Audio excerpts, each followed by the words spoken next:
Thủ công Lala xin chào các bạn. Rất vui khi được gặp lại các bạn trong video ngày hôm nay. Hôm nay mình sẽ hướng dẫn các bạn làm một bông hoa bằng giấy thông thường. Đây ạ.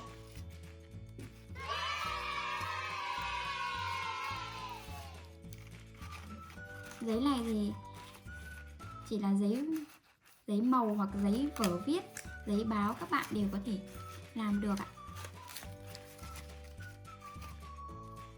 Đây là một bông hoa mình làm bằng giấy màu vàng. Rất đơn giản. Bây giờ chúng ta bắt đầu nhé. Hôm nay mình sẽ dùng hai màu giấy. Màu hồng để mình làm phần bông hoa và màu xanh để mình làm lá nhé. Chúng ta cần thêm một cây kéo và một chút băng dính nữa nhé các bạn. Bây giờ chúng ta cùng bắt tay vào làm nha. Đầu tiên mình sẽ làm phần bông hoa trước. Các bạn hãy cắt giấy thành hình vuông. Đây mình đã cắt rồi. Kích thước của mình là khoảng 13 cm x 13 cm. Còn kích thước thì tùy các bạn. Các bạn muốn làm to thì hãy cắt to hơn nhé.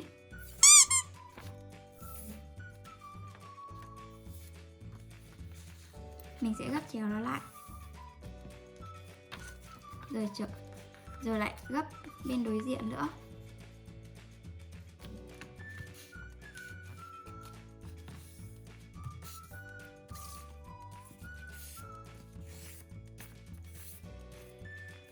Rồi các bạn lại dở ra. Rồi gấp ngược lại. Gấp đuôi ngược lại như thế này.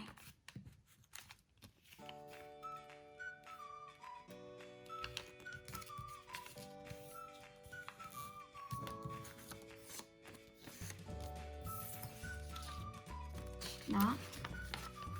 Bây giờ mình đã tạo được thành 3 đường nếp nhé. Mình sẽ lật nó lại.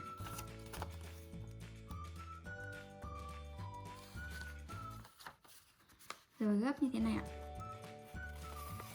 Để cho nó thành một hình tam giác.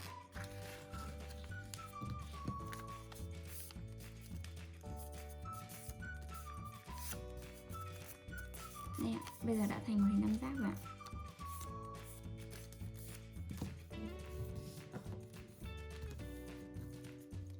Chúng ta sẽ cầm phần góc bên này, gấp phía lên trên, gấp hướng lên trên nhé.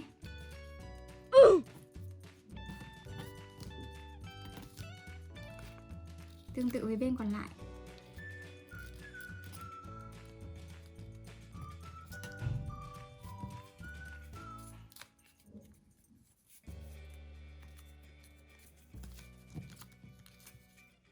Và mặt sau chúng ta cũng sẽ làm như vậy nhé.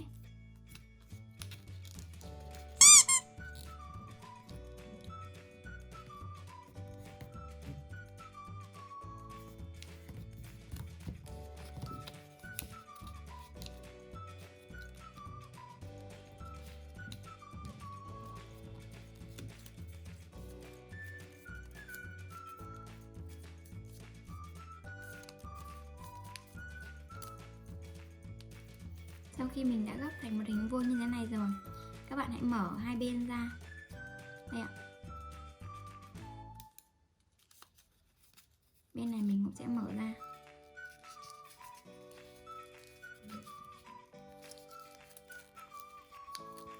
Đó.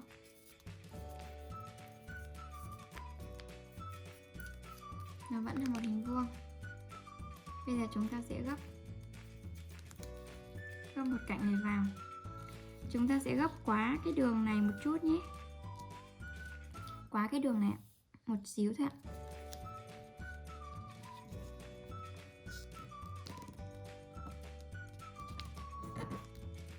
Đây ạ.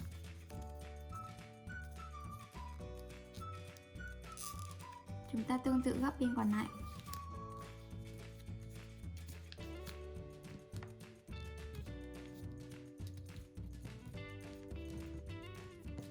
Các bạn gấp nó đè lên nhau như thế này nha.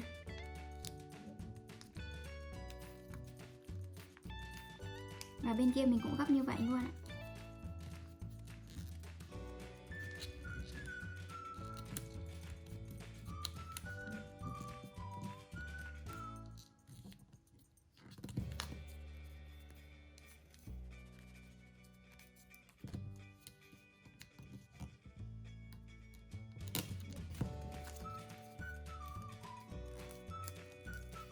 Đó, mình đã gấp xong rồi. Bây giờ các bạn gài hai cái này vào với nhau nha.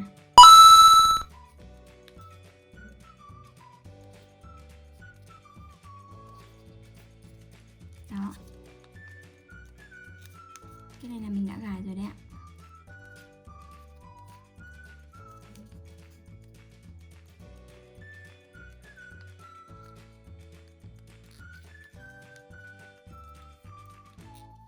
Vậy là mình đã gài xong hai bên. Tiếp theo các bạn hãy làm phồng nó ra nhé. Các bạn có thể ấn nhẹ một chút.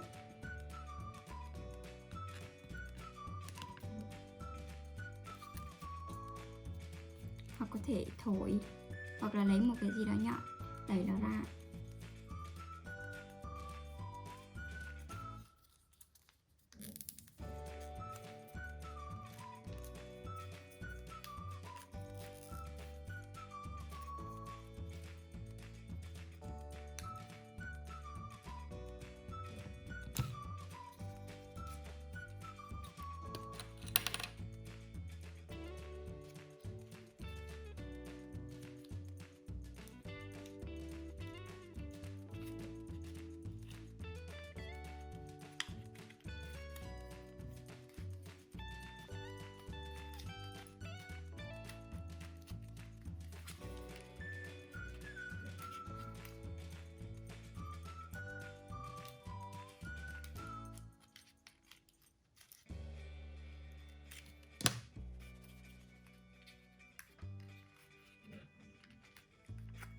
Đó, bây giờ nó đã thành một cái hình khối tam giác rồi.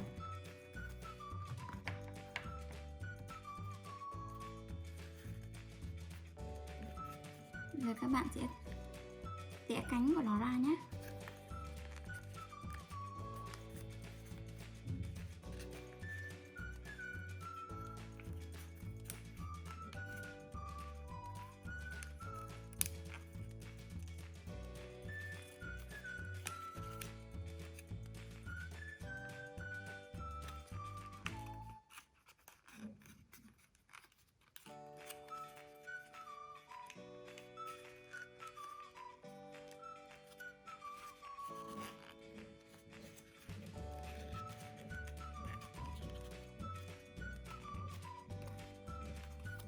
Đó, bây giờ chúng ta đã làm xong phần bông hoa. Bây giờ chúng ta sẽ dùng một tờ giấy để làm thân của cây hoa nhé. Rất đơn giản thôi ạ. Mình chỉ dùng một tờ giấy thông thường thôi. Chúng ta xoắn tròn nó lại.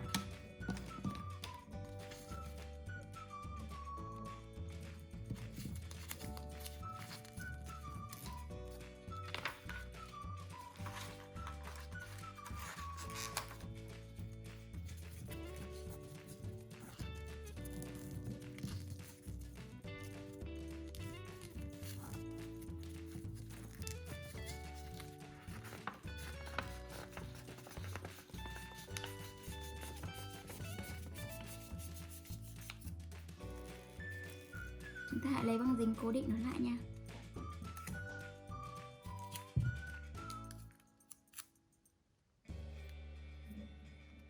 Rồi chúng ta đút vào dưới này ạ. Cực kỳ đơn giản này. Đây ạ. Rất là dễ làm. Rồi chúng ta cắt phần lá nữa là xong rồi nha.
Chúng ta làm cong nó một chút nhé.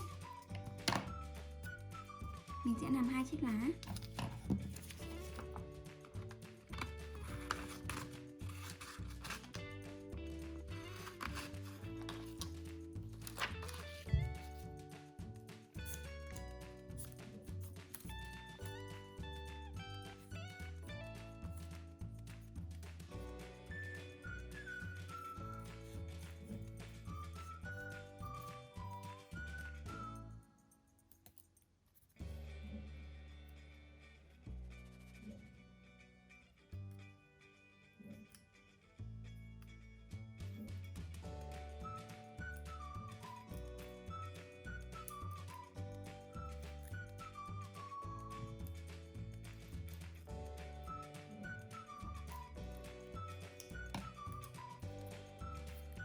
Mình đã xong 2 chiếc lá rồi ạ.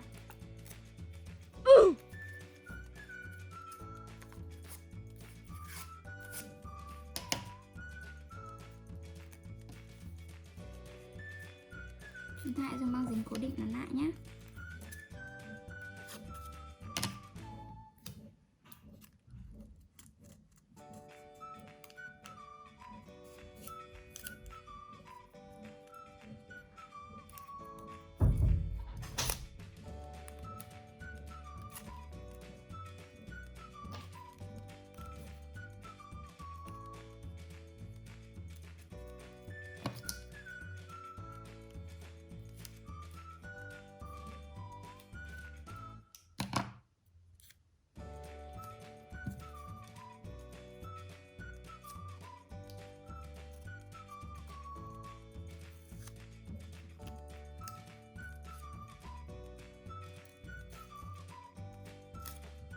Lên.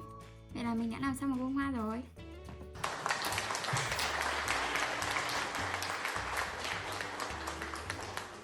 Rất đơn giản đúng không các bạn?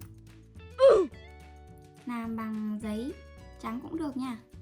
Đây ạ, mình đã làm bằng giấy trắng và những tờ giấy mình bỏ đi mình tái sử dụng lại, không sao hết ạ.